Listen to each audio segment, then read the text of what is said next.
Okay, let's jump straight into this deep dive. Today, we're looking at a really fascinating source, chapter 19 of Leviticus. Right. If you've ever wondered about the sheer detail in an ancient way of life, well, this chapter is absolutely packed. It's got instructions covering, everything from huge principles down to really specific daily stuff. It really does paint a picture. Yeah, of a unique community trying to live a very distinct way. And what's so striking, I think, is how it pulls together what seem like really different parts of life: worship, business, how you treat your neighbor. All under one umbrella. Exactly. All under a single unifying idea. Okay. So our mission here is to unpack these instructions for you, try to get what they meant back then, and, well, see what insights they might still hold for us. And it all starts right at the beginning with that core principle. Yeah, that foundational command. It's pretty direct. Stark and simple. Be holy because I, the Lord your God, am holy. That's not just one rule among many. It feels like the reason for the rules. So the why behind it all is about reflecting God's nature. Precisely. It frames everything else, all the laws that come after, as different ways of living a life that's set apart, distinct, in a way that mirrors the divine. So it's a call for the whole community to aim for this holiness in, like, their everyday actions. That seems to be the idea, Yeah. not just in special moments, but woven into the fabric of daily existence. And the first specific things mentioned right after that seem, well, really basic, foundational. Respecting mother and father, observing Sabbaths. They really do.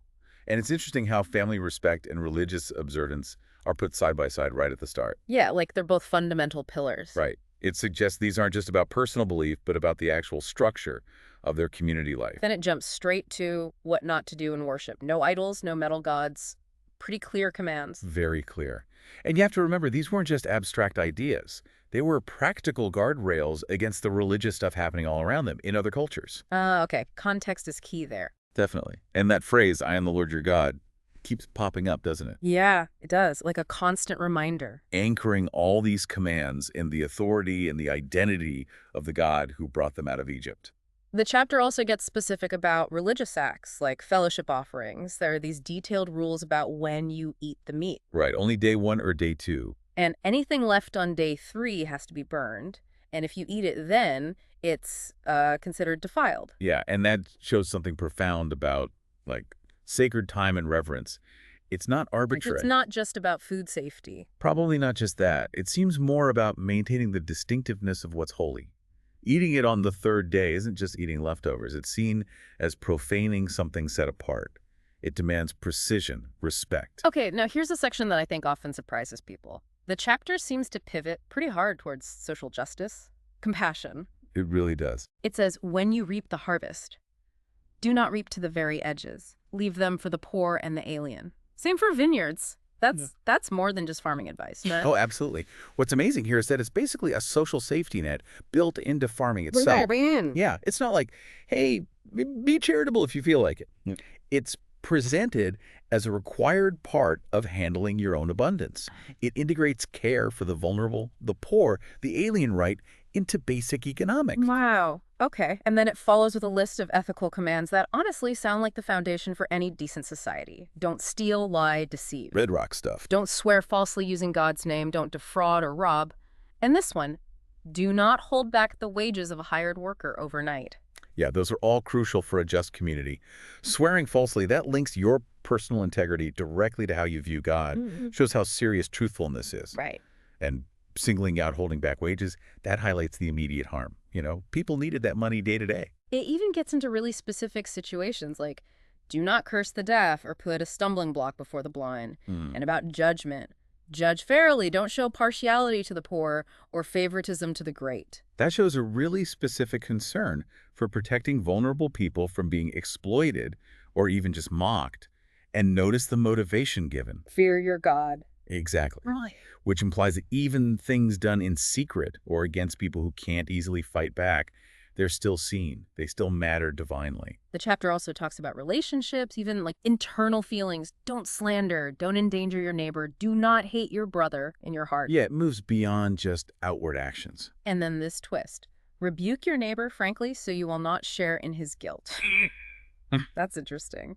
It is interesting. It prohibits hate and grudges, but it also seems to require honest confrontation when someone's doing wrong. So you have a responsibility. It suggests a kind of community responsibility, yeah, to help each other stay on track. If you stay silent, maybe you share some guilt. And then, of course, no revenge, no grudges. And leading to that really famous line, maybe the most famous, love your neighbor as yourself. That's the culmination, isn't it? Yeah. It sums up the positive duty that underlies all those specific don'ts. And it's presented right here, not just as a nice thought, but as a divine command, tied back to that core idea of holiness. Okay, so we've seen holiness touch worship, family, justice, even our inner thoughts. But then the chapter shifts again into rules that seem, well, a bit different, more specific maybe. It can seem that way. Prohibitions like don't make different kinds of animals, don't plant your field with two kinds of seed, don't wear clothing woven of two kinds of material. What's the thinking behind these mixing rules? Well, there are a few ways people understand these.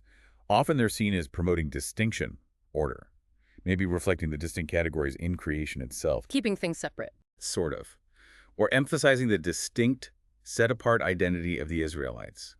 It's about maintaining boundaries, perhaps reflecting a deeper principle of order or purity. Then there's this really specific case, a law about a slave girl who's promised to another man. If someone sleeps with her before she's freed, they aren't put to death, but there's a punishment, and a guilt offering is required.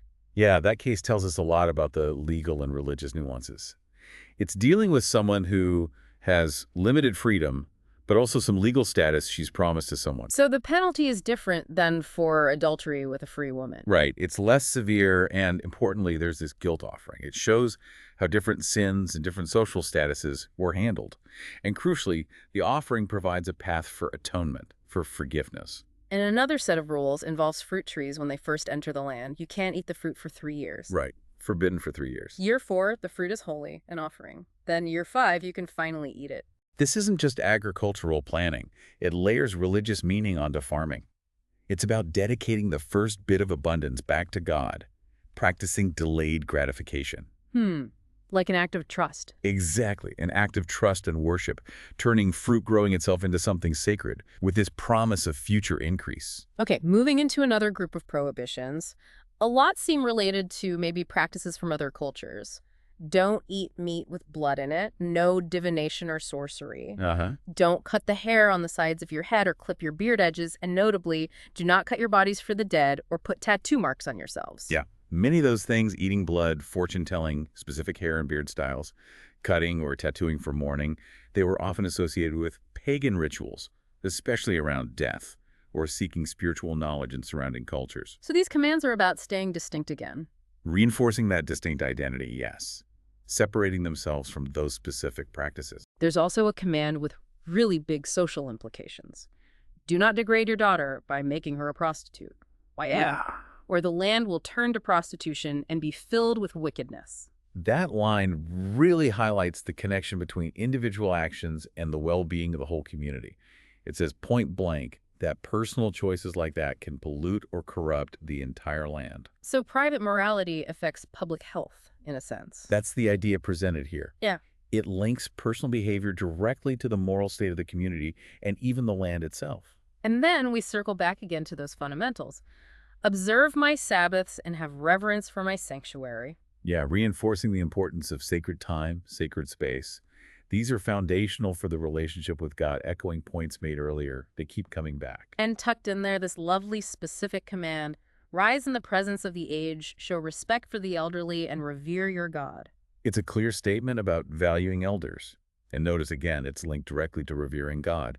Respect for the elderly is shown as an expression of that reverence. Okay, this final section feels incredibly powerful. It talks about the alien, the non-native living among them.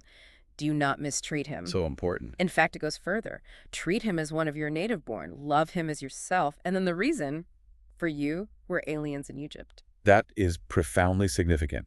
It takes that command, love your neighbor, and explicitly, undeniably extends it to the outsider. And the reason is their own history. Yes, using their own experience of vulnerability in Egypt as the basis for empathy. You know what it was like, so treat others better.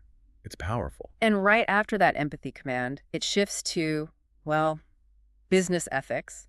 Do not use dishonest standards when measuring length, weight, or quantity. Use honest scales and honest weights. So fair dealing in the marketplace is also part of holiness. Seems like it. It impacts everyone every day. And again, look at the motivation given. I am the Lord your God who brought you out of Egypt. Linking liberation to honest scales. Exactly. Linking freedom from oppression to the responsibility not to oppress or cheat others in your own dealings. Your freedom comes with ethical obligations. And the whole chapter wraps up by pulling it all together. Keep all my decrees and all my laws and follow them. I am the Lord. Yeah, it's a final reinforcement. These aren't suggestions. They're comprehensive commands, grounded in the authority of the God who called them into being. Wow. Okay, stepping back from the details. It's just striking how this one chapter covers so much ground. From, the highest principles of worship down to farming, business, how you treat the poor, outsiders, even personal appearance and inner feelings like hate. It really is a map for living. And what really stands out, I think, is how interconnected it all is. Holiness isn't just about church stuff, right? Literally not. It permeates everything: justice, compassion, fairness, how you treat strangers. That command to be holy and the command to love your neighbor, they almost feel like two sides of the same coin here. Both flowing from God's character. That seems to be the connection being made. So, as you, our listener, think about this chapter, maybe consider how this ancient text tries to build a whole community reflecting these specific values, touching almost every part of life. What kind of vision is that? Yeah, and it makes you think about the connections, or maybe the disconnections, between the ethical, the social, the personal, the spiritual in our own lives today. So here's a final thought to leave you with. If holiness means reflecting the divine character, and this chapter is like a detailed blueprint for doing that in everyday life, what might that suggest about the connection between your spiritual life and, well, every single interaction and transaction you have?